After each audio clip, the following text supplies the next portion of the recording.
کہتے ہیں اناتولیا کے آسمان میں ایک ایسا باز رہتا ہے جس کا ایک پر بھی پوری سلطنت کی تقدیر بدل سکتا ہے، اور وہ پر جس دن ایک شہزادی کے ہاتھ لگا، دنیا کی سب سے ہولناک اور سب سے حسین محبت کی کہانی شروع ہوئی۔ سلطان اناتولیا ایلدار خان کے محل میں 30 برس بعد پہلی بار پہاڑ اتری تھی، لیکن اس بہار سے کہیں زیادہ روشن تھی اس کی سب سے چھوٹی بیٹی شہزادی مہرونش۔ 2 بڑی شہزادیاں زیورات، ریشمی لباس اور محل کی سازشوں میں گم رہتی، مگر مہرونش وہ محل کے باغات میں بیٹھ کر پرندوں سے باتیں کرتی، ہوا کے لمس میں راز سنتی اور آسمان کو ایسے دیکھتی جیسے کوئی دل میں چھپا وعدہ یاد آ رہا ہو۔ ایک شام سلطان نے اپنی تینوں بیٹیوں سے پوچھا، میں کل شاہی بازار جا رہا ہوں، بتاؤ تم میں سے ہر ایک کیا چاہتی ہے؟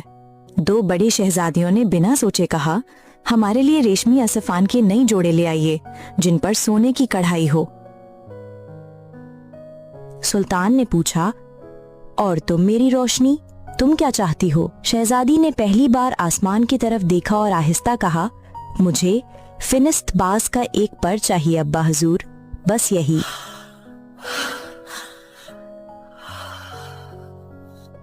محل کے ستون جیسے کانپ گئے، نوکروں نے ایک دوسرے کو دیکھا تو بڑی بہنوں نے ہنس کر کہا، باز کا پر؟ کتنی احمقانہ خواہش ہے۔ مگر سلطان کے دل میں عجیب سی تشویش اتر گئی، کیونکہ فنسٹ باز کا نام صرف کہانیوں میں تھا، حقیقت میں نہیں۔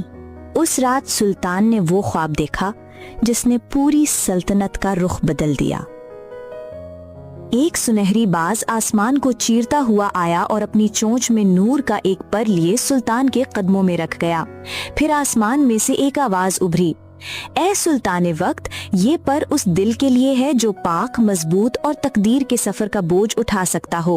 یہ مہرنوش کے نصیب کی چابی ہے، چل کر اسے تلاش کرو ورنہ باز ہمیشہ کے لیے گم ہو جائے گا۔ سلطان ہڑبڑا کر جاگا۔ اگلی صبح درویشوں اور شیوخ کو بلایا گیا۔ ایک بوڑھا پیر آگے بڑھا، یہ مقدر کا حکم ہے، باز کا پر ایک درویش کے پاس ہے جو کونیا کی پہاڑیوں میں اللہ کا نام لیتا چل رہا ہے، اسے ڈھونڈ لائیے ورنہ شہزادی کی تقدیر بے چراغ رہ جائے گی۔ سلطان نے حکم دیا، میرے قاصدوں ہر راستہ چھان مارو۔ 3 دن بعد قاصد ایک درویش کو پا گئے جو تسبیح پڑھتے ہوئے بیٹھا تھا۔ اس نے مسکرا کر کہا، کیا تم اس پر کے پیچھے آئے ہو جو ایک شہزادی کی قسمت میں لکھ دیا